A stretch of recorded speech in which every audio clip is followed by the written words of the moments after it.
Hello ਪਿਆਰੇ ਬੱਚਿਓ, ਅੱਜ ਦੇ ਇਸ ਵੀਡੀਓ ਵਿੱਚ ਮੈਂ 8ਵੀਂ ਜਮਾਤ ਲਈ 6.4 ਅਭਿਆਸ ਦਾ ਜਿਹੜਾ ਹੈ ਐਕਸਰਸਾਈਜ਼ ਦਾ 5ਵੇਂ ਨੰਬਰ ਵਾਲੇ ਸਵਾਲ ਉਹ ਕਰਵਾਉਣ ਜਾ ਰਿਹਾ ਹਾਂ। ਇਹਦੇ ਵਿੱਚ ਸਾਨੂੰ ਕੁਝ ਸੰਖਿਆਵਾਂ ਦਿੱਤੀਆਂ ਹੋਈਆਂ ਹਨ। ਆਪਾਂ ਪਤਾ ਕਰਨਾ ਹੈ ਇਹਨਾਂ ਵਿੱਚ ਕਿਹੜੀ ਛੋਟੀ ਤੋਂ ਛੋਟੀ ਸੰਖਿਆ ਜੋੜੀ ਜਾਵੇ ਤਾਂ ਕਿ ਇਹ ਪੂਰਨ ਵਰਗ ਸੰਖਿਆ ਬਣ ਜਾਵੇ। ਯਾਨੀ ਕਿ ਪੂਰਨ ਵਰਗ ਸੰਖਿਆ ਬਣਾਉਣ ਲਈ ਇਹਦੇ ਵਿੱਚ ਕਿਹੜੀ ਛੋਟੀ ਤੋਂ ਛੋਟੀ ਸੰਖਿਆ ਸਾਨੂੰ ਜੋੜਨੀ ਪੈਣੀ ਹੈ, ਇਹ ਅਸੀਂ ਪਤਾ ਕਰਨਾ। ਤੇ ਇਹਨੂੰ ਪਤਾ ਕਰਨ ਤੋਂ ਪਹਿਲਾਂ ਆਪਾਂ ਫੇਰ ਇੱਕ ਵਾਰੀ ਦੇਖਦੇ ਹਾਂ ਕਿ ਪੂਰਨ ਵਰਗ ਸੰਖਿਆਵਾਂ ਕਿਹੜੀਆਂ ਹੁੰਦੀਆਂ ਹਨ ਜਿਨ੍ਹਾਂ ਦਾ ਜਿਹੜਾ ਵਰਗਮੂਲ ਹੈ ਪੂਰਾ ਆ ਜਾਂਦਾ। ਤੇ ਜਿੱਦਾਂ 2 ਦੂਣੀ 4 ਜਿਹੜੀ ਹੈ ਪੂਰਨ ਵਰਗ ਸੰਖਿਆ ਹੈ, 3 ਤੀਏ 9 ਜਿਹੜੀ ਪੂਰਨ ਵਰਗ ਸੰਖਿਆ ਹੈ, 4 ਚੁਕੇ 16 ਪੂਰਨ ਵਰਗ ਹੈ, ਇਸੇ ਤਰ੍ਹਾਂ 25 ਜਿਹੜੀ ਹੈ, ਇਹ ਸਾਰੀਆਂ ਪੂਰਨ ਵਰਗ ਸੰਖਿਆਵਾਂ ਹਨ।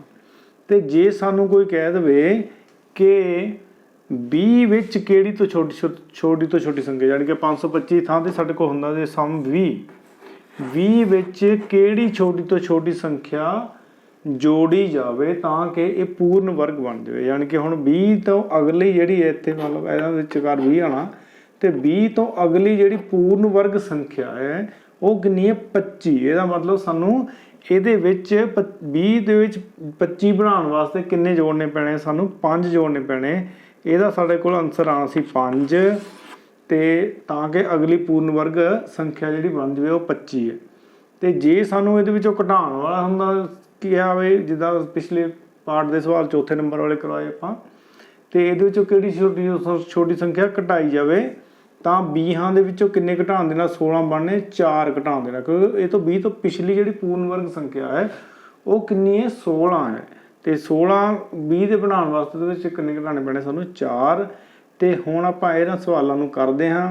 ਤੇ ਇਹਨਾਂ ਸਵਾਲਾਂ ਨੂੰ ਕਰਨ ਵਾਸਤੇ ਅਸੀਂ ਜਿਹੜੇ ਤੁਹਾਨੂੰ ਪਹਿਲਾਂ ਵੀ ਮੈਂ ਦੱਸਿਆ ਪਿਛਲੇ ਵੀਡੀਓ ਦੇ ਵਿੱਚ ਕਿ ਜਦੋਂ ਵੀ ਆਪਾਂ ਪਤਾ ਕਰਨਾ ਵੀ ਕਿਹੜੀ ਛੋਟੀ ਤੋਂ ਛੋਟੀ ਸੰਖਿਆ ਘਟਾਈ ਜਾਵੇ ਜਾਂ ਜੋੜੀ ਜਾਵੇ ਤਾਂ ਕਿ ਪੂਰਨ ਵਰਗ ਬਣ ਜਾਵੇ, ਤਾਂ ਆਪਾਂ ਵੰਡ ਵਿਧੀ ਦੇ ਨਾਲ ਕਰਨਾ।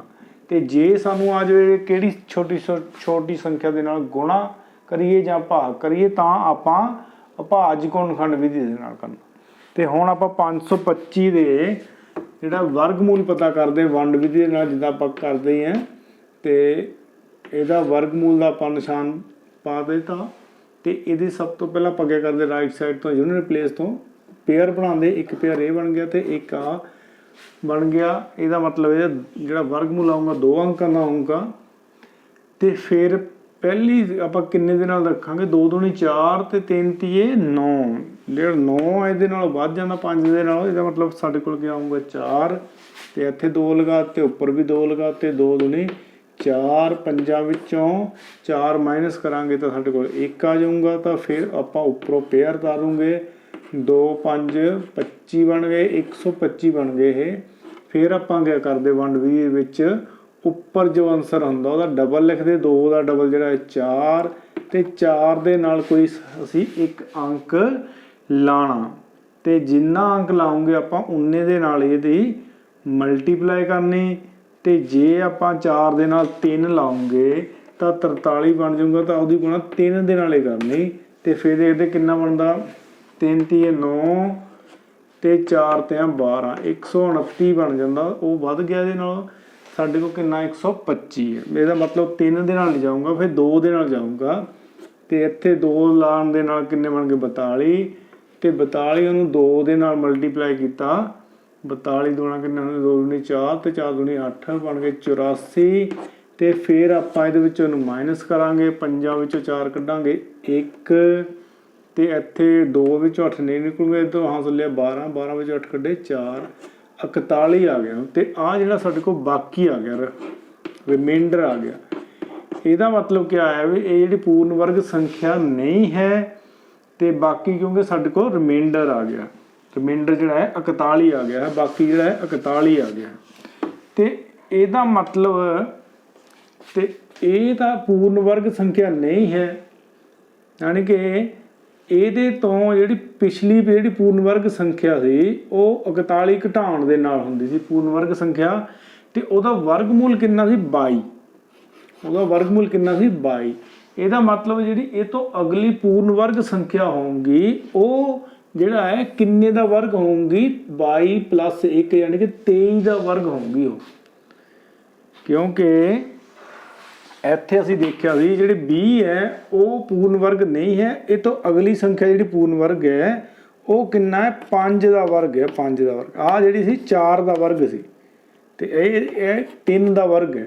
ਇਹਦਾ ਮਤਲਬ ਜਿਹੜੇ ਇਹਦੇ ਵਿੱਚੋਂ ਅਸੀਂ 41 ਘਟਾ ਦਿੰਦੇ ਤਾਂ ਸਾਡੇ ਕੋਲ ਪੂਰਨ ਵਰਗ ਆ ਜਾਣੀ ਸੀ ਸੰਖਿਆ, ਪਰ ਉਹ ਜਿਹੜੀ ਪੂਰਨ ਵਰਗ ਸੰਖਿਆ ਹੋਣੀ ਸੀ ਕਿਹਦੀ ਹੋਣੀ ਸੀ? ਵਰਗ 22 ਦਾ ਵਰਗ ਹੋਣੀ ਸੀ।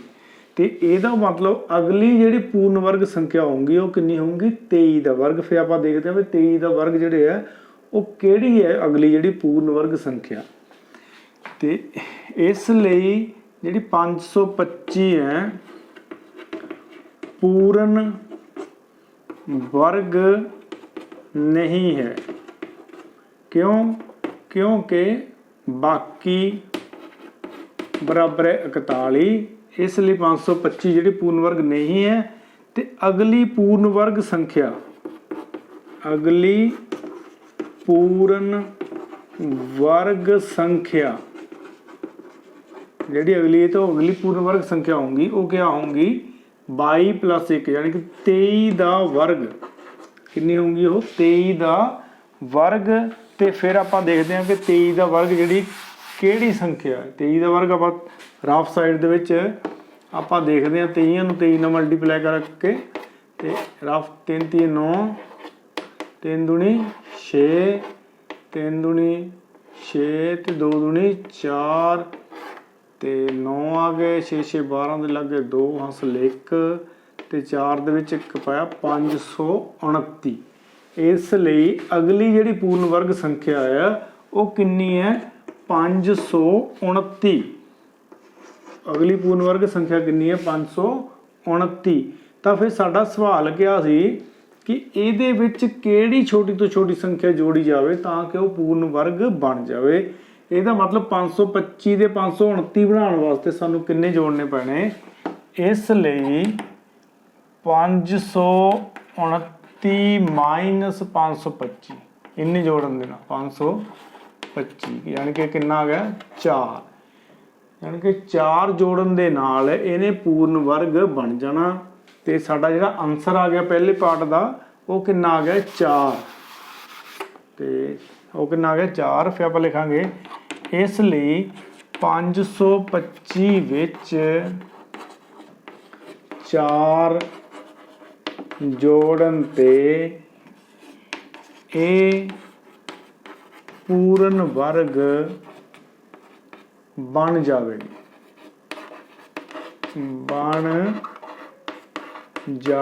ਯਾਨੀ ਕਿ 525 ਸੰਖਿਆ ਜਿਹੜੀ ਹੈ ਉਹ ਪੂਰਨ ਵਰਗ ਬਣ ਜਾਊਗੀ ਜੇ ਉਹਦੇ ਚ 4 ਜੋੜਦੀ। ਕਿੰਨੇ ਜੋੜਦੀ? 4 ਤੇ ਕਿੰਨੀ ਬਣ ਜੂਗੀ? 529। ਤੇ ਫਿਰ ਇਹਦਾ ਅਗਲਾ ਪਾਰਟ ਹੈ ਇਸ ਤਰ੍ਹਾਂ ਪ੍ਰਾਪਤ ਪੂਰਨ ਵਰਗ ਸੰਖਿਆ ਦਾ ਵਰਗਮੂਲ ਵੀ ਪਤਾ ਕਰੋ। ਤੇ ਇਸ ਲਈ 529 ਦਾ ਜਿਹੜਾ ਵਰਗਮੂਲ ਹੈ ਉਹ ਆਪਾਂ ਦੇਖ ਲਿਆ ਤੇ 22 + 1 23 ਆਪਾਂ ਗੁਣਾ ਵੀ ਕਰਕੇ ਦੇਖ ਲਈ ਪਹਿਲਾਂ ਉਸ ਜਗ੍ਹਾ। 23 ਦਾ ਵਰਗ ਜਿਹੜਾ ਹੁੰਦਾ 529 ਹੁੰਦਾ ਹੈ। ਇਹਦਾ ਮਤਲਬ 529 ਦਾ ਜਿਹੜਾ ਵਰਗਮੂਲ ਹੈ ਉਹ ਕਿੰਨਾ ਹੋਊਗਾ? 23। ਤੇ ਸਾਡੇ ਦੋ ਜਿਹੜੇ ਹੈ ਆਨਸਰ, ਇੱਕ ਇਹਦਾ ਵਰਗਮੂਲ ਜਿਹੜਾ ਆ ਗਿਆ 23 ਆ ਗਿਆ, ਇੱਕ ਕਿਹੜੀ ਛੋਟੀ ਤੋਂ ਛੋਟੀ ਸੰਖਿਆ ਜੁੜੀ ਜਾਵੇ 4। ਜਿਹੜੇ ਦੋਨੇ ਜਿਹੜੇ ਆਨਸਰ ਹਨ ਦੋ ਪਾਰਟ ਇਹਦੇ ਸਵਾਲ ਦੇ ਵਿੱਚ ਸਾਡੇ ਕੋਲੋਂ ਪੁੱਛੇ ਹੋਏ ਹਨ।